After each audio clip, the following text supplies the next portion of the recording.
After the unexpected draw at Anfield last weekend, everyone is on edge right about now at Liverpool. And it doesn't even help that Anslot faces a tricky tie this weekend. They go away to the Vitality Stadium to take on Andoni Iraiola's AFC Bournemouth. One would naturally say that if you cannot get a win against Burnley at Anfield, what's your hope of going to the Vitality Stadium and getting a win over AFC Bournemouth? But then, Mohamed Salah is back. He played in the Champions League during the weekend. They won away to Marseille. It was a very interesting game. It was a game that they dominated. They scored multiple goals. And looking like, maybe, just maybe, Anslot maybe keeping his job. Well, I mean, even if they lost to I don't think Anslot's job was under fire like that. Yeah, it was under fire, but I don't think it was under fire like that. Because if you look at it, so many people were already talking about Jabi Alonso taking over. I mean, or was that just media? Yes, again, it's going to be media. It's going to be media throwing names around. Even if Jabi is available right now, the same Jabi is also available. It's also wanted for the job as well. But then for Anslot, I just feel going into this game, they'll be riding on the fact that they defeated Olympique de Marseille during the week, 3 goals to 0. And they have Mohamed Salah back. And I don't think they kind of missed Salah actually. I don't think they really missed Salah when they went to Africa. But then they couldn't win any game. They played 4 games, they draw 4. So it kind of shows you that maybe they kind of missed Salah a little bit. But then coming to Vitality Stadium to play against the AFC Bournemouth, they should be able to beat Bournemouth. But looking at the form Bournemouth are in right now, they're not really playing that well right now this season. But then it's against Liverpool, it's against the big team. And we all know Bournemouth, when they play against the big team, that's when they decided to, they want to show themselves. And step up. And they decide to step up. And they are playing their home against the big team in their home. So they might want to pour sand inside Liverpool's gallery. So honestly, I still see Liverpool defeating the AFC Bournemouth at the end of the day. Okay, all right. Then let's talk about another game that's promised to be interesting. Leon Rosner has had a fairy tale start to life at Chelsea.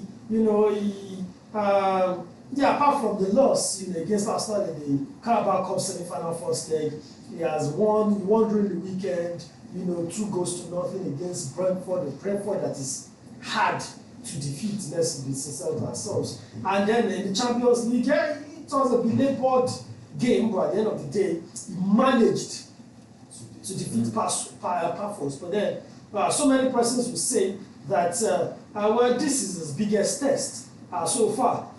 Because he goes away from home on Sunday to take on Oliver Glasner's Crystal Palace, even though it's an unhappy Oliver Glasner's Crystal Palace. I mean, I don't think this is a big test for Chelsea. I just feel it's more like there's no going again. Because if you look at Crystal Palace right now, they look, even before you play them, they look defeated. John Philip Mateta is saying he wants to leave. What's that all about? I will want to leave as well. If my team they won the FA Cup.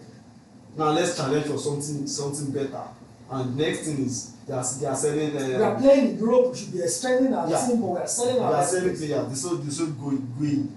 So what's that? Mateta is looking like he may not be a Crystal Palace player on the 1st of February. Yeah, I mean they sold which player he is to replace Michael Olise. They've not really replaced Michael Olise like that. Yeah, they might say Ismail Assar, but then Ismail Assar is not giving the same output Olise was giving. Now, and Jeremy Pino is not giving the same output Olise was giving. So what else can they have not even bothered replacing Gueye. You were selling your player before a Premier League game. They had the Premier League game last weekend, and then they sold Gueye before the Premier League game. No team that is well run actually does that. So, I remember Antoine Semenyo still playing the weekend game. He had a medical scheduled at City for Sunday. He played on Saturday, scored for Bournemouth, and then bowed out. Why would you sell a player before a Premier League game? Right now, Crystal Palace, honestly, from the top, they have a lot of questions to answer. I mean, you won the FA Cup. it should be up an upward trajectory from there. Oh. Now it's like they're going on a downward spiral. Oh. Oliver Glasner is leaving in the summer. He might not even, at the end of the day, he might not last. He's even talking as if he wants them to sack him now. He might not Like last. he doesn't want to stay in the summer. No coach wants to stay if the board is not backing him. Oh. So with the way results are going right now for Crystal Palace, at the end of the day, Oliver Glasner might not last to the end of the summer before they get him sacked. And then they might go, at the end of the day, instead of going forward and bringing another manager, they might go and call someone like Arapadu, someone like Sam Allardyce to come and steady the ship for them. Okay, let's talk about Chelsea. Well, a lot of Chelsea fans were not happy with Alejandro Garnacho in their Champions League game during the week. I mean, a lot of unprintable words on social media. Are you expecting to start on Saturday? On Sunday, rather? Well, I mean, it's Liam Rossmo. He's this type of man that actually likes the fluid front three. So he might not, I don't think he might want to start Garnacho on Sunday over the weekend. I just feel he might want to start another player in that position over the weekend. But for Garnacho, I just feel the manager just came, so definitely we still get more playing time. Manchester City shouldn't have any problem with Wolves on Saturday. I mean, Molineux, but it doesn't matter. It's Wolves. Wolves are not blue beans. Yes, Wolves are not. But Wolves have been getting some very interesting results from the Manchester United game. They won, they drew Manchester United, then they won, then they drew Newcastle. So I mean, if you have a striker, they've been having a decent run. I mean, Kusanov. Sorry, is Man City at the Etihad against Wolves? If Kusanov and Maguire should be able to handle God, Nico Riley on the left. I don't see Wolverhampton posing any threat to City at all. City should be able to beat them hands down. And finally, a game that most people will say doesn't matter, but maybe that will be like 5 years ago. Nobody will really care about this game. But then, right now, it's a top game. Newcastle United at the St. James's Park, taking on Aston Villa. That's an interesting because people last two games, Aston Villa last two games, I don't think they didn't win their last match actually. So for Newcastle United, they struggled against the Wolverhampton Wanderers. But then they did well against PSV in the Champions League, 3-0. Yeah. So for Wolverhampton and for Aston Villa, they want to get back to winning ways. Don't forget that Arsenal are playing against United, and they might be dropping points against United, and they want to capitalize on that. So they will be going to St. James's Park looking to the fact that okay, this is a game we can actually win. And let's not forget, Wissa is not scoring goals like that. They expect him to score goals. And even Neko Tomade hasn't scored in, I think, 14-15 games for Newcastle this season already. So they need these two guys to start scoring goals. So if they can start scoring goals, they will pose a threat to Aston Villa. But then Aston Villa, I think they just recalled Leon Bailey. They just recalled Leon Bailey, yeah.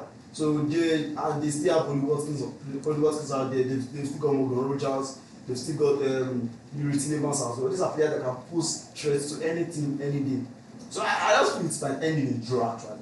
I feel it's my ending a draw at St. James's Park against Newcastle United. Okay, all right. So we're gonna do some predictions now. City Wolves. City to win.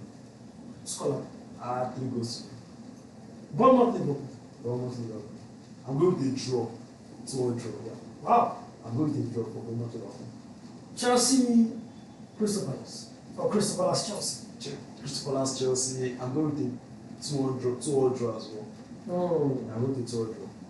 And then of course Newcastle United against Aston Villa. Newcastle United Aston Villa. I'm going with the Newcastle 2 goals to 1. Actually, that was what I thought in my mind. Yeah, 2 goals to 1. Looks like a game that's born for 2 goals to 1 actually. Yeah, 2 goals to 1. Okay, well there you go. Those are our predictions. Let us know if you could agree with us, or you think maybe one of those games, or 2 of those games, or all of those games did not go as the way we have predicted. Let us know in our comment section. Remember to subscribe to our YouTube channel, Global Lens Sports on YouTube.